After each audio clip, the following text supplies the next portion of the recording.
What's going on, everybody? Welcome back. It's been a while, and we are officially, Greg Hain, are re-engaging and relaunching the Unlocking Service Growth program. This is a fun program that we launched a couple of years ago, and what we do is we typically just get on a call, a webinar. We invite people in, and we just have conversations around how to unlock new levels of growth in your service business, specifically if you're a commercial roofing contractor. And so we've invited many guests. We've had Brackley Roofing and Best Roofing and our friends up in the Northwest, James King Roofing, and there's a bunch I'm missing. But we've had a lot of awesome guests. And so today we're going to do something a little different. But I'd like to introduce myself. If you're not familiar with me, my name is Ryan Groth. I started a company called Sales Transformation Group. We're a sales training and coaching platform business. If you join us and work with us, we provide all kinds of resources and ways about building up your sales team. And as a former professional athlete, a baseball player, we kind of have a bit of a culture around building a team of sales athletes and just a unified team that can go out there and compete well in the marketplace with camaraderie and do it at a high level with data, intelligence, objectivity, coaching, training, process, things like that. We have a lot of fun doing it, and it's a great time. And I'm also the co-host of this program. And so if you don't know my co-host, Greg, I'm going to kick it over to Greg to introduce himself and take it from here. I am Greg Hain with the Hain Coach. Thanks, Ryan. Ryan and I have known each other for quite some time. And I've always considered Ryan a good friend. And I think, by the way, in our business, it's important that we have friends. Business is hard enough. But the Hain Coaching Group was started back in 2017 or something like that. Due to my work with commercial roofing contractors, I've been a commercial roofing consultant for a very long period of time, too long. And but one of the things that it allowed me to do was learn what knowledgeable, talented building owners needed from a roofing contractor. And so we built a training program to help contractors build their service departments. And again, I see some names that are familiar to me also on the list of people. So when Ryan and I hatched this idea, my area of expertise is a little more on the operations side, not the revenue generation side.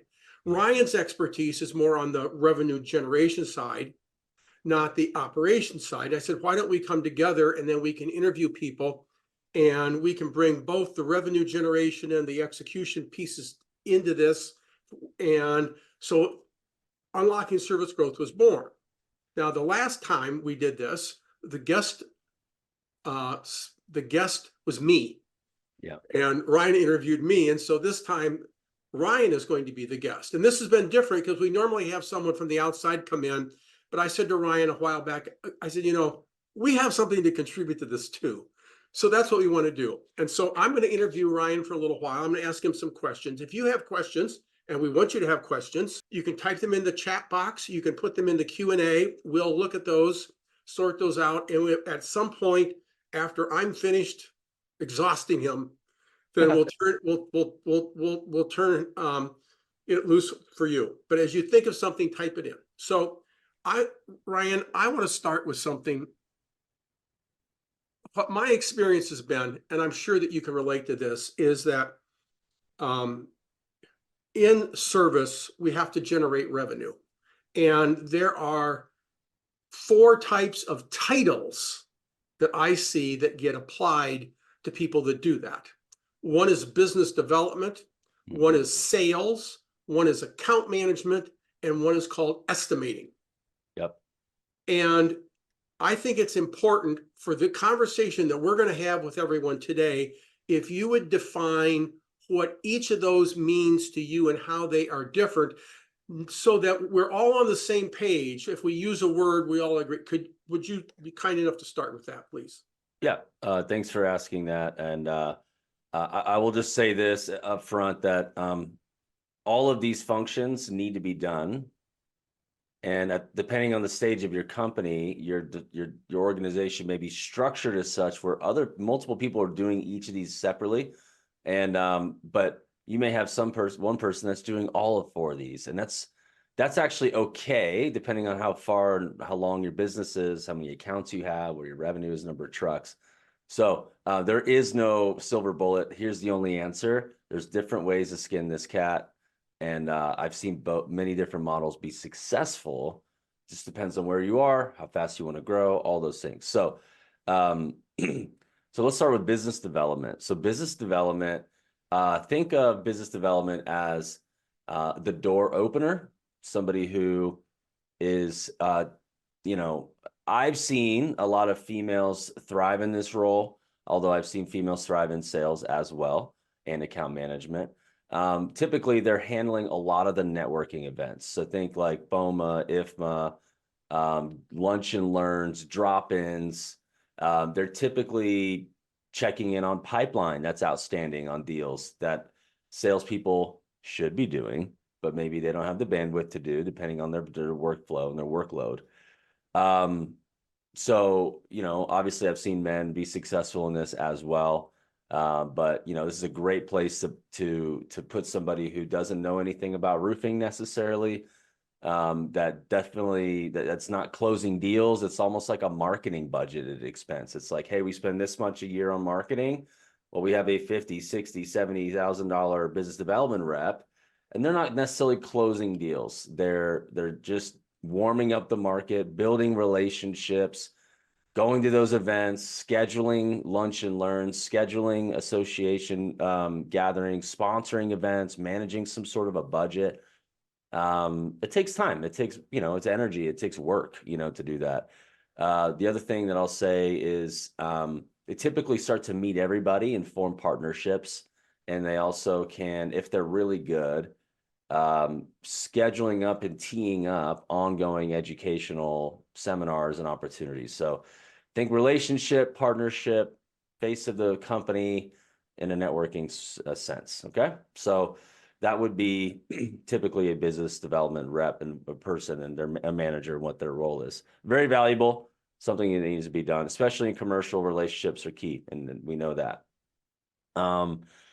So the next one would be sales. So sales would be somebody who I would say is prospecting and talking with people about problems. Like they're not just saying, oh, cool, we're such and such roofing, like the business development person does, and they bring a warm and fuzzy. The sales rep's like, oh, you have a need, you have an issue, you want to get a re-roof, you have a leak. They'll take that call, right? And they're the one who's having a conversation, either going out or coming in about a problem. And so they spend the time opening up conversations about the problem, interviewing the customers, going deeper, having consultative conversations, qualifying them, getting the decision makers in the room, making sure they're qualified, understanding their needs as a business or entity. It's more of a doctor listening to the patient has a problem, and they're going to present to decision makers a solution and close a deal and form a relationship that's a transaction, not just a, hey, let's have a drink together. You seem nice, I seem nice, but we're going to do business, right? That's the salesperson. The estimator, they're typically going to go out and inspect the roof. They're going to understand the deficiencies on the roof. They're going to relay that information and work in conjunction with sales so that sales has a proposal, an estimate that has a lot of information in there so the salesperson can go sell that. Estimators are technical, and they're out there doing inspections and takeoffs. I mean, and estimating, that's what they do. The estimators, there are estimators who don't even do takeoffs and inspections. Somebody else does that, hands it to them. But in a service situation, that's typically the same person in most cases. And then you have an account manager, which good. If you have account managers, congratulations, you have a book of business. That means you have ongoing clients that work with you, and they and that's a great thing. So if you're at the stage where people call you or you're guiding them on how to manage their portfolio, that's great. Big warning against account managers is they typically are very reactive. I'm a huge fan of proactive account management, where we're developing those accounts strategically, proactively, budgeting, getting referrals. I mean, the account manager function in the commercial roofing business is one of the most under performing roles, because of all of the potential low-hanging fruit referrals and proactivity that they could be doing that they're not. But the companies that I see start to take account management to more of a proactive account development, strategic plan of how to grow those accounts, those companies do really, really well. And those reps perform well. So all that said, those are the four main functions of the sales motion and generating revenue for a commercial roofing company. And that's a great answer. And the importance for all of you that are listening in is that as you're looking to generate revenue, it doesn't make a difference what you call someone in terms of their title, but you need to be aware of the role that they're filling. Are they filling an account manager role? Are they filling a sales role? Are they doing BD, business development? What? And if you have that understanding, regardless of the title that you apply, it helps you better manage them.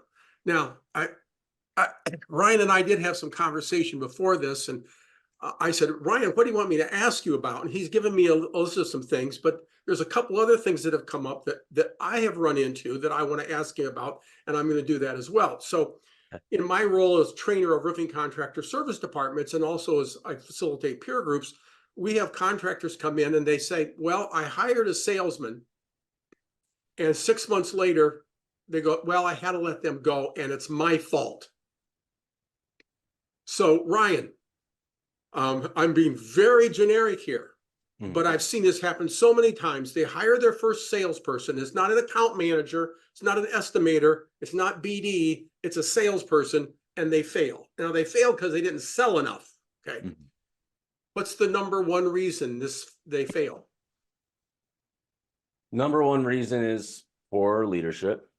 So that's a very general statement. So poor leadership. And it's kind of like saying, I mean, I'll put it in real basic terms. It's kind of like saying, you're a high school football team and you're a really good defensive coordinator and you know how to play defense and do the things and just get it done. But now you're supposed to go hire, now you're the offensive coordinator, but you've never done it before. And you bring somebody on and you expect them to know how to go score points, and you've never coached them. There's no playbook. There's no process. There's no review of what they've done. There's no tracking of what they've done.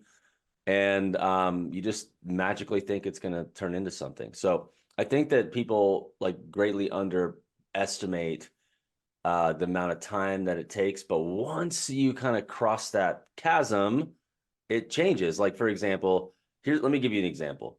There's a company that you and I are both friends with that I don't think there's a faster growing service department in the country that's grown as fast as them. Like 0 to 20 million in 5 years or something. Like something like lightning speed, warp speed. Here's the thing. They have a $150 million incubator business that they're doing this out of because it's a big public bid shop, large company.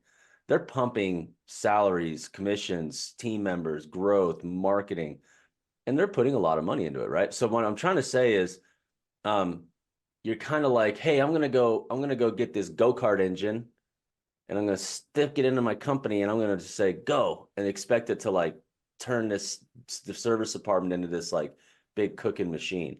And you need more horsepower, right? And you may sure that salesperson perhaps maybe wasn't as great as you hoped, right? But how much did you give a sales process to that person for that works? Did they get coaching? Are they role playing anything? Do you track any of their numbers? Do you have any idea how much they've done? Any sales blitzes, account development meetings, number of discovery calls, number of deals in their pipeline? If I were to ask for 10 people that said that to you in the last several years, I would guarantee you that they all would said, yeah, I had a sales meeting once or twice, or I called them a couple times, but most of it was leaving them to their own devices, without any guidance, without any coaching.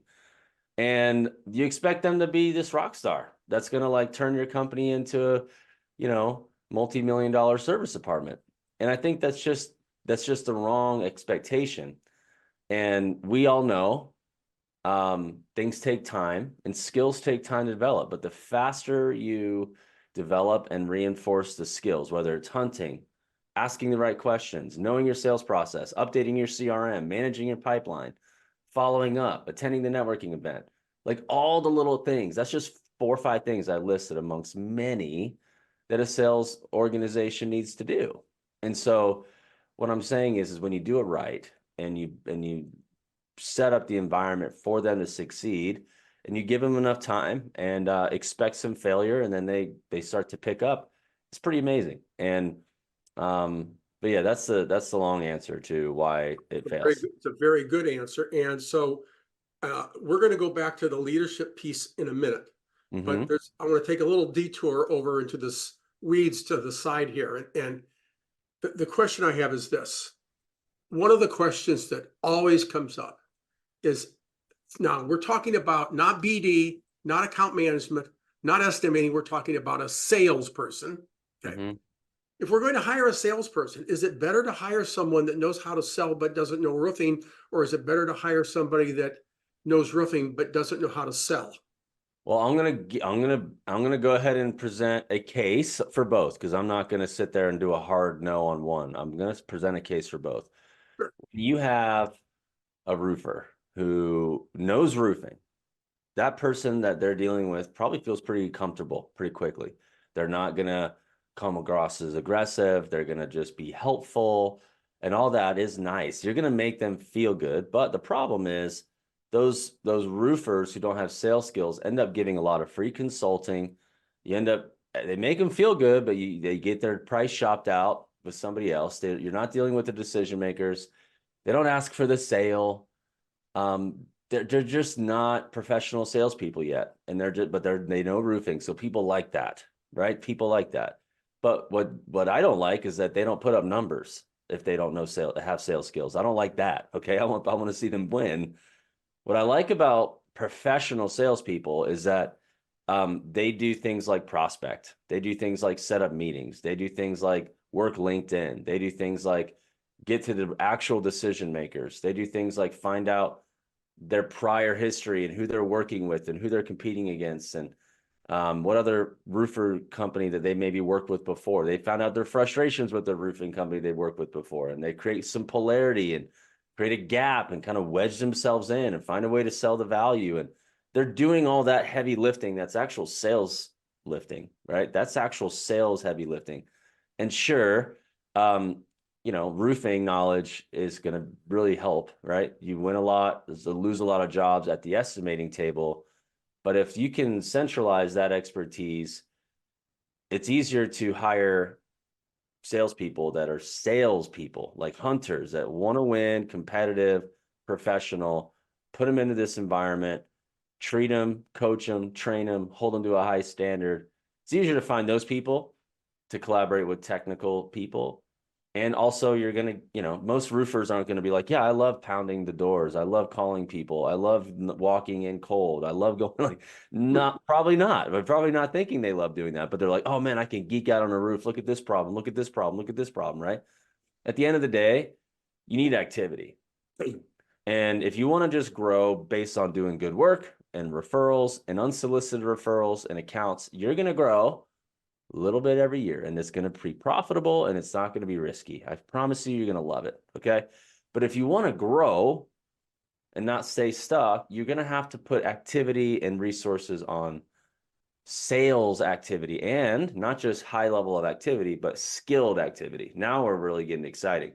It's activity that's high volume, and then there's skill in when you do it. So there's precision and efficiency, and there's a magical thing that happens when you hire more trained and coached salespeople. You make more sales.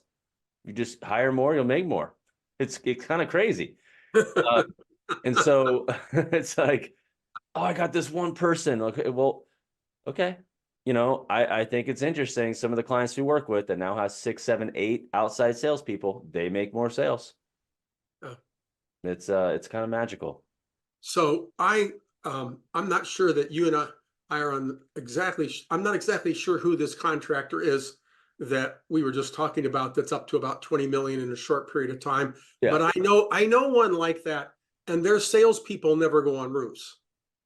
No, they don't. Don't go on roofs. They They, don't. They do not. their job is to make relationships. Selling is not about roofing. Selling is about relationships. Okay, let's come back to the leadership side. I just wanted to make sure I made a case for those who think roof, like I wanted to validate some of their feelings, but I also wanted to turn them into a different way of viewing this situation in a better way. So yeah. Yeah. So let's go back to the leadership side. Okay. When you talk about poor leadership, many of the contractors that have no sales staff are very uncomfortable in the role of being what amounts to sales manager, Mm-hmm. to have the meetings and so forth and so on. So can you talk a little bit about the role of a sales manager? What constitutes a good one? What do you see with people that try to do it themselves that falls short? What does a great one look like? And at what point in the process of developing a sales team do you need to have a full-time sales manager involved? Got it. It's gonna be a long answer. So gear It's up, everybody. Okay, so just a quick selfish plug for us. We do some fractional sales manager work and coaching to supplement this because we know it's a big pain point and it takes a while or it costs a lot to get that dialed in-house. Okay, so we help with that. In case you didn't know, we'd love to chat with you about it. So going back to the first answer to your first question, a sales manager, there's four main roles that a sales manager needs to be great at. Number one is accountability. I'm going to come back to that in a minute because that's probably the most important one. Number two is coaching. So coaching is, I'm putting my coaching hat on, right? Listen, you stepping in and selling for the rep is not coaching. That's you being a hero, not being a hero maker. Okay. We want to be hero makers, not heroes. Yes, I know we need to drive revenue. I know we need to close deals. But if you constantly step in and close a deal all the time, you're not actually, unless you're helping their shadowing a little bit, but you're not turning into a coach. We need to turn into a coach and coach up the rep. Coaching looks pretty practical. If I'm going to get deeper for a second, it could be ride-alongs are probably the most incredible form of coaching because you can drive together, strategize a plan. So pre-call strategy. So, all right, what are we going to do when we go in here? Pre-call strategy, and then there's something called a post-call debrief.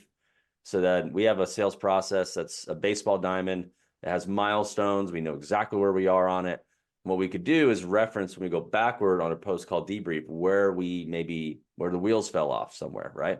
And so we could say, oh, and then it's a coaching moment, right? And then it's a moment of improvement. So I think that a sales manager, they need to know the sales process. They need to have beliefs. And let me tell you, the worst sales managers, okay, have limiting, sabotaging beliefs themselves, or they don't have the right supportive beliefs. So what happens is the salespeople's beliefs and their excuses end up lowering the sales manager's beliefs to their standard, to where their level is, versus pushing and calling them up higher and calling them out on their stinking thinking. Like I see this the most. Like sales manager wants to like the rep and the rep to like the sales manager. They want a relationship, which is fine because they're out there crushing it. You want them to do well, but you don't challenge them. And I guess got to tell you, like, imagine this. Imagine you're the best football program, best baseball program. Think football. It's a little bit more roofing like more intense. If you were a great player were to come to an organization, they come because of the coach. And if they come and the coach only just throws rainbows and unicorns and doesn't push back, doesn't correct, doesn't coach, they're not going to get any better. Imagine even now, let me get it to another level. The player comes into their team and tells the coach how to run the offense. That sound like any sales managers in here where the rep's telling you how to do it? Uh-huh. It happens more than you think. What I'm trying to say is sales managers, you all are coaches. You got to hold the bar. You got to coach them up. The third one is motivating and inspiring. So this is one of my favorite things to do because I love to hold the bar high. But it's hard to hold the bar high for a long time if they don't know you love and care about them, right? So this is where it gets a little bit more relational, which is very, very powerful. This is kind of like you got this machine running. This is the oil that keeps this thing moving without burning out and smoking up. This is the oil. It's this part. I like to coach our sales managers to have a personal income plan that they schedule with their reps, and they know their reps why, they know what their rep stands for, they know what their reps goals are, what they're trying to make and why. Because at the end of the day, your sales reps career, their job, that's a vehicle to help them be successful personally. That's really what we're doing this for. Like, they want to be successful personally. This is just a vehicle to help them get there. So when they know that you know their goals and you guys have collaborated on a plan to get there, then now you're holding them accountable to that plan, back to accountability. Now there's a very collaborative working relationship. It's not a micromanaging relationship. You can get all up in their business when they know that you care like that. And they're not going to say, what are you doing? They're going to say, thank you for holding me accountable. I needed that, right? That's what we want. And then the fourth and final thing that you guys all need to know, this is going to help you coach better. This is going to help you hold people accountable better. This is going to help you in every way when you're recruiting and you have a pipeline of candidates that you know, if this isn't working out, core value alignment's not happening. They're out, whatever it may be. They're just, and you need to part ways with this rep or that rep. You have a pipeline and you can replace them, because you are not going to keep your sales team for life. Okay. It's not going to happen. Expect some turnover, expect some change. And I promise you that the sales manager that you are with the second round of hires, after the first one, you're going to be a lot better leader, and they're going to get up to speed faster because you're smarter, you're wiser, right? It's going to be better. So, long answer. Accountability, coaching, motivating / inspiring, and recruiting. Those are the four things. That's a great answer, Ryan. I also think that I want to address the fractional perspective. In my peer groups, we have a number of people that are using fractional CFOs. They're using fractional sales managers. I even have one that's going to be trying a fractional operations manager. Okay. And in general, these things are proving that they can work. Just following up on this a little bit, about how many salespeople do you think a typical commercial roofing company needs before a full-time sales manager is warranted? Yeah, I mean, it just depends. Like, is the owner or a partner going to be doing any sales manager related stuff? Like, if they're not doing anything, then you need one, because, like, who's going to track their pipeline? Who's going to get a forecast? Who's going to coach them? Who's going to train them? Who's going to do ride-alongs? Who's going to do one-on-ones? Those all need to be done. I mean, unless you have a proven sales rep who's bringing a book of business into your company, using your company as a vehicle to do the work instead of somebody else, and they have been on autopilot and they produce year over year without without needing any help, and now they're just going to do great with you, you don't need a sales manager. But that's not very common. I know one company that I'm friends with, that I work with, that has a company like that has a guy with a niche, and he does 10 million a year, and he's been doing it for a long time. And he just said, I'm just using this company as my vehicle to do this work that I already do. These are my clients, and this is my partner in doing and working with my clients. How many of those are out there? Come on, there's not very many. And you're probably not, unless you could poach them. That's one way to do it. Owners, do it. Just poach some of these nationwide or regional companies. Make them move, court them, take them out, see if that's the right place, right time. That's one way to do it, right? But the reality is, you're probably not doing that. You're bringing in your brother, your uncle, your nephew, your cousin, your son's probably doing it. Your daughter's probably in it. You probably have, somebody you promoted from the field. You probably maybe even have interviewed some folks that are local with some Indeed ads and LinkedIn. You're probably doing all that stuff, and none of them have a track record of doing this. And you need to coach them. So what I'm trying to say is, who's going to do any of the sales manager related activity? Okay, if it's none of it, you need somebody now. Like or else you're going to be the guy or girl in 6 months say, I had to let him go. You feel like you waste. And then guess what you do? You give up on this whole idea and you never do it again and you never grow and you just stay the same. I'm kind of looking for some questions to come in. I haven't seen any come in yet. I can't believe I'm asking all the relevant questions here. Certainly some of you have some other questions that we might address. If you want to pop them into the chat or the Q&A, we'd be glad to have you do that. I had another question that I wanted to ask you, Ryan, Sure. in regard to making the leap from an estimating only type of environment to a sales. There has to be a mindset involved in this. Mm-hmm. And what I see happening from my perspective with my contractors in the peer groups is that the typical bid shop, they're really good at roofing, but they are really uncomfortable with the relationship side. Mm-hmm. So that's a legitimate fear. Mm-hmm.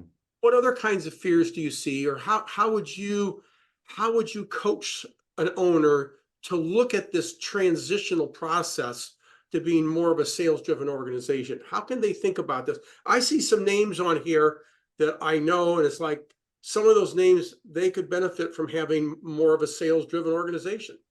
And there's some fear involved in this. Maybe they've tried it before and it didn't work, like you said. What mindset do we need to have? It's good. That's good. I mean, at the end of the day, we're in business. We're businesses, right? Every business is the same. I could tell you right now that, you have why, let me ask you this, why do you have one company who's been around a long time, maybe multi-generational company, and then you have somebody who's exited an HVAC business or something, and they decided to start a roofing business, and they don't know anything about roofing. And then within, 4 to 7 years, they build a company bigger than you. How? Are they better at roofing? No, they're better at business. I want to step in on this. Okay. In my peer groups, we have owners that have bought roofing companies that don't know anything about roofing. Every single one of them is growing faster than companies that are equivalent companies founded by roofers. They are not limited by the belief systems that have been ingrained from roofing. We've got some questions coming in. So first question is, if the salesperson doesn't need to go on the roof, but instead focuses on quality sales activity, can they be remote, work from a different location than the roofing company office? Or do they need to be local to meet clients face to face? The answer is they can definitely do it. They can definitely do it. I mean, I'm a remote company. Our whole company's spread out. We sell stuff over the internet all day long. However, I can tell you right now, when I see a customer and they see me in the flesh, and we shake hands and look each other in the eye, things change completely. And there's a lot of communication that happens in person that you can't get. And people like to do business with people that they truly trust. And some people just don't feel like they trust you until they met you, right? So I would like to say that you certainly could do that, but maybe consider that you may not get as much a growth than you would somebody who's local. However, there's also some upside. Somebody who's not in person has less drive time, and they're doing more phone calls, they're doing Zoom meetings, they're doing presentations. So I think it's definitely doable. I like the idea of it. I think you can be more nimble. I think you could be a little bit more tech savvy. But just know that, that remote person, maybe it's worth them flying into town once a month and making a few days of touch points, and just it's worth doing because the relationships really are going to make a big difference. So maybe there's a hybrid approach to your question there. Hope that helps. And I'm wondering if this is a question about, does the salesperson need to be in the office or can he work from home? I don't know that, but that's I don't think that's what they're asking, but if anonymous attendee wants to say yes, I'd like to know that. I'd love to answer it. How about we move on to the next one while yeah, they sure. So the next question was, can you share some resources for how to compensate for sales roles? Yeah. Yeah, Troy, I mean, this deep question, it depends on your goals, your current accounts, and there's a lot of variables. I could tell you though that if you want new customers, you need to pay commission, and it needs to be healthy enough, especially on the service side, that they get excited about it, right? Because I mean, you want a new customer machine, you want new customer acquisition. If you want hunters, they got to eat, right? So it's not saying straight commission per se, although that's a perfect world for everybody, just great, but it's probably not realistic. I'd say it depends. If you want new customers, it's probably going to be heavier on commission, especially on year one revenue. If that's year 2 and 3, you might be looking at transitioning that transaction and more of an account manager comp, which to me is more of a base. And look, I know I'm speaking in front of a lot of people, so don't label me. Okay, we're very custom with our comp plans. I think it's specific to every company, different market, what you're looking for. I can't answer a blanket statement, but I think that if you want good salespeople that want to be with you, that are talented, you need to give them some upside that they can earn. But if they're also an account manager role and you've already acquired the customer and they didn't have to really bring them on, and they're managing and farming and developing accounts, that's probably a bit more of a salary and bonus situation. So that's just blanket statement here. Okay, we need to customize that, Troy. And I'll add to that. There's a lot of companies out there that think that the salesperson should be making a base of 75 or maybe $100,000 a year, and maybe he makes another 20 or 30% more on commissions. Then there's the people that grow fast, and they have salespeople that are making 250, 350, $500,000 a year doing sales. They have no upside, or no, there's no limit on their upside. No cap, and there's probably very little base. Yeah, very little, and eventually maybe even no base. And they want it that way eventually. So the mindset of the owner often controls the performance of the sales team, because if you pay peanuts, you get monkeys. We've got another question that came in from Cody, which is that, what is your strategy for salespeople to get them out of the mindset of price is why they aren't selling, and pushing them to develop other strategies to sell rather than use price as a crutch? All right, I'd like to know if Cody is their manager or not, right? So until Cody, if you're the guy, until you know how to sell value, first off, like, I'm just going to tell you what I would tell them through a conversation so that you can get your belief system to a point where you won't, lower to them, right? Because at the end of the day, we're just pulling people higher, right? That's all it is. It's performance is like your mind. It's like what you know, but you got to take the leashes away. So this would be a leash, a limiting belief. It's holding the salespeople back, like they're leashed, right? So it'd be like, hey, price is why they're not selling. People buying based on price. Well, the truth is, people don't buy just based on price. They buy based on perceived value and how they value and perceive the value to be. They don't think your price is worth paying more yet. That's the sales rep's limiting belief. This is that the prospect needs to believe. They need to believe that the prospect doesn't see their value yet, and that they believe that their value has already been fully understood, which is not true. So what I like to do is I actually have a resource. Do you mind if I share something real quick? Go ahead. I have a resource that's new. It's called the Closing and Objection Handling Playbook for Roofing Contractors. And I've written this ebook. It's 7 pages or so. If you fill this out and just scan this real quick, we'll send you a copy. And it has our framework where we do what's called the inoffensive close. We have our inoffensive close. And then we have the objection of the rule of triple elimination. So a framework to handle the objection. And we, in our playbook, we assume price is the objection. Okay. And then when we go into it, we have a conversation around consequences of going the alternative route on a lower price, a cheaper bid. And it gives you language to help. At the end of the day, if the cost to not do it right the first time and go cheaper or not do anything at all is, if the cost of that consequence is large enough and double the price of your solution, it's a no-brainer in the perception of the prospect. That's a rule that we teach is that. So what we want to do is create a, and we're not selling dream homes and pools, right? We're selling roofing, right? It's a little bit more of a pain conversation than it is a pleasure conversation.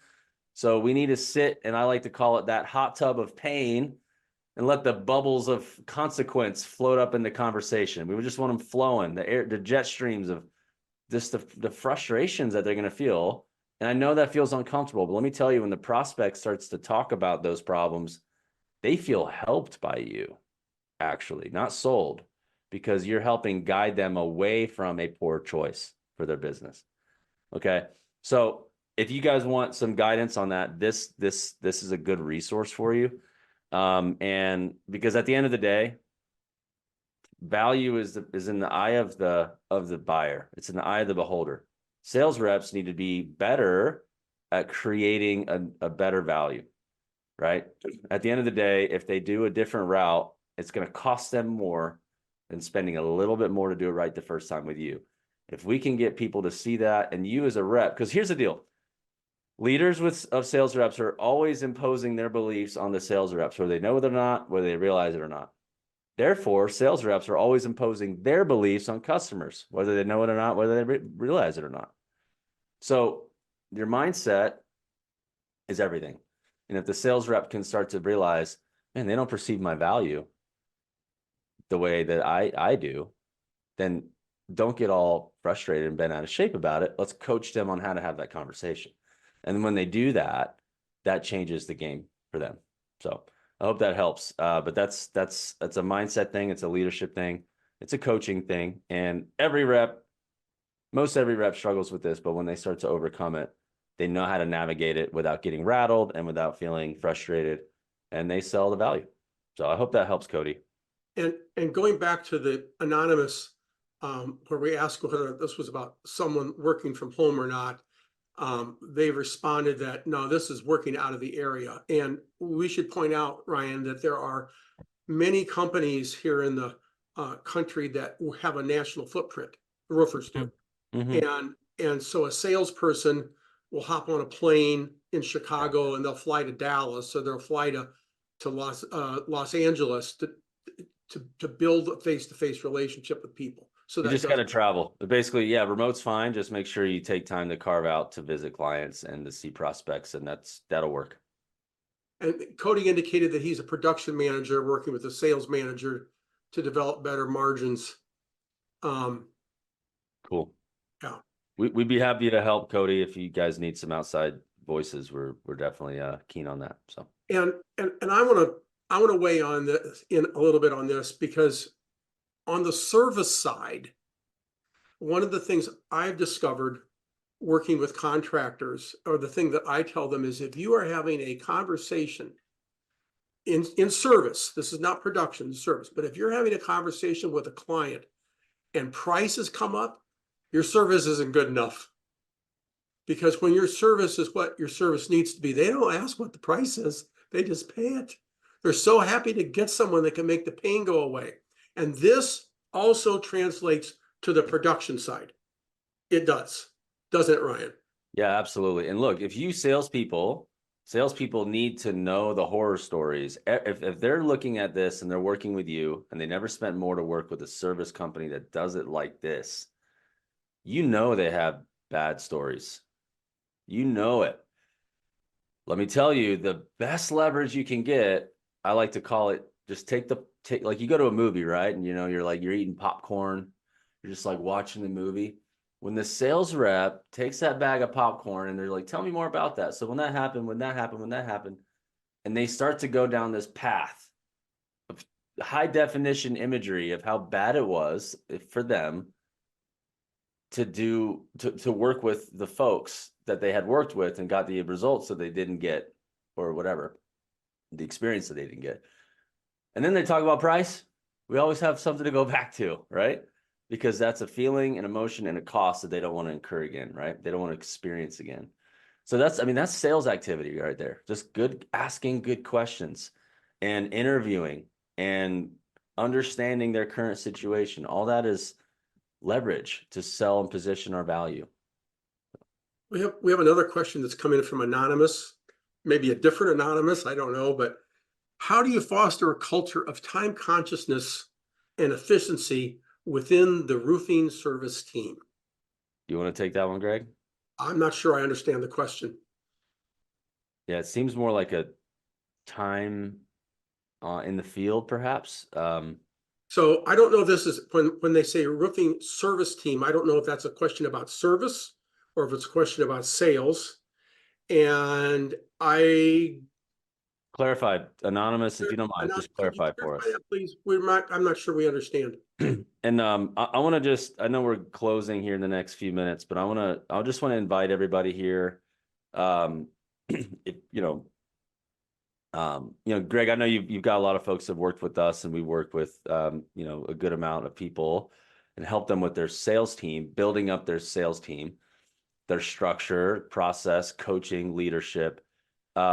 Maybe as you speak, could you speak to a little bit of that? I'm going to invite everybody in to something where we have our sales accelerator program. If you guys scan this form and you sign up for a sales and recruiting analysis with one of our growth consultants, needs to be edited out. Forgive me. We will provide a discount of 6 months free to our core video platform training and our group coaching. So if that's something that you guys are interested in for help, we would love to invite you into that. So you guys can scan that while we're waiting for this other question as well. Service team. Oh, so the question is within the service team, not sales. So the question again was, how do you foster a culture of time consciousness and efficiency within the service team? So from an operational standpoint, what most service organizations don't understand is the importance of urgency after the leak was fixed. Everybody understands that when there's leaks, we need to get out there and fix them fast. But most service organizations do not understand that it's just as important to communicate what you did, how you did it, where you did it to that owner as soon as possible. And that's where the urgency after the work order is completed comes in. And how do you foster that culture? It starts with leadership. As an example, I'm assuming, anonymous, that you're the boss. You may not be, but I'm going to assume you're the boss. If it takes you a day to reply to an email from your service manager, you just gave your service manager permission to take a day to reply to every email he gets. It starts at the very top of the organization. If you want them to be returning their phone calls promptly, you better be returning your phone calls promptly. If you're not, they won't, because you gave them permission not to because of how you handled it. And when you demonstrate that urgency in what you're doing, it tends to filter into the organization. That's the best way of doing that. I hope that helps. Ryan, you have anything to add to that? I would just say, time tracking, about time, busy, like, get a time tracking tool. I think that'll probably help bring more efficiency as well and not waste the time. So. Absolutely. Yeah. And so as we're winding down, I did not send Ryan a slide to put up, but if you want to talk to me about our peer groups, we've got peer groups for all size commercial contractors, Yeah. Some of them, the largest contractor in the groups may be $10 million, and some, the smallest contractor could be $50 million, and we have everything in between. Yeah. Just reach out to me. I'll put my email in the chat. And then the other thing is, if you want help with your service department, we're glad to do that. And you can reach out to me again at my email address. And I'm talking and typing at the same time. That's not so good. And I'll be glad to talk with you about that. And what I will tell you is that most of the time when I talk to people about service, the first thing I try to do is help them. I don't charge them. I just try to help them. And so I'll be glad to do a discovery call with you, no cost or obligation, and we'll be glad to do that. Thanks, Ryan, for typing that. Yeah, highly recommend. You know, I don't, in terms of like owner peer groups, Greg, you've got done a great job. And so if anybody's looking to join one of those, we highly recommend service coaching and, you know, perspective as an owner and building the service department. Greg is the leading voice for sure when it comes to what does an owner need to think and do, and how does they create a culture around service, and not repairs or maintenance, but what's service, what the difference is, bringing language, bringing standards. You know, everybody that I know that is having success has had an engagement and interaction that was meaningful with Greg Hain and his group. So I would encourage you to check them out. I'm going to put this slide up one more time. I had a little, you know, if you guys want to, this is the same form, Phil, but if you guys want the consultative selling, sorry, that's my apologies. The closing and objection handling playbook for roofing contractors, we'd love to have you take a look at that. And then this is also the same if you would like a free access for 6 months if you sign up and move forward with us to Sales Accelerator. That is a several $1,000 shavings of cost there. So if you were uncertain about that, it is a big savings, and the training is solid. So, and we had one more question that came in, Ryan. I think we still have time to pick this up from Nick. Said, are those dollar amounts for service only? I'm not sure what, Nick, I'm not sure what you mean by those dollar amounts. If you're talking about the revenue being produced or the sales commissions being produced, no, that includes production. When people are making $250,000, $350,000 a year in sales compensation, that always includes compensation for production work. He was talking about your peer groups, Greg. So is it for service peer groups? Are these owner peer groups? So the peer groups that I do right now are only for owners. And we talk about everything. We talk about production, we talk about service, we talk about hiring, firing, HR, buying equipment, insurance, workers' comp, legal, you name it, we talk about all of it. We have dabbled with the idea of doing peer groups for service only, and we've not yet formed a group to do that. We're open to it if we can get the right mix, but we're not. And Nick, I know we've chatted about this, but we do have just sales specific leader peer groups, sales leader peer groups that we've started called the Winner Circle. And we have commercial groups that we've put together. So we could chat about that. But it's more sales driven. It's less, but they, of course, everybody who's in that role has access or working with some sort of a service operational role, but happy to chat about that. But yeah, if you guys are looking for information for Greg, email him. If you want this free resource, just scan the QR code. We'll give you the ebook. And then if you guys do schedule a call and do something with STG, we'll give you guys a sweet little deal for being here today. Appreciate that. Let me see here. I'll drop this in the chat so it's not up the whole time. Yeah, Greg, what else do you want to do to close this out? I want to thank everybody for being here. And we have another one coming up in the middle of April. I believe it's April 17, about 2 months. We have these scheduled every 60 days, pretty much to the end of the year. And one of you who is listening today is going to get a phone call or an email from Ryan or me asking you to be a guest. Yes, And you are. so, so we're planning to have a guest the next time, and hope to see you all back then.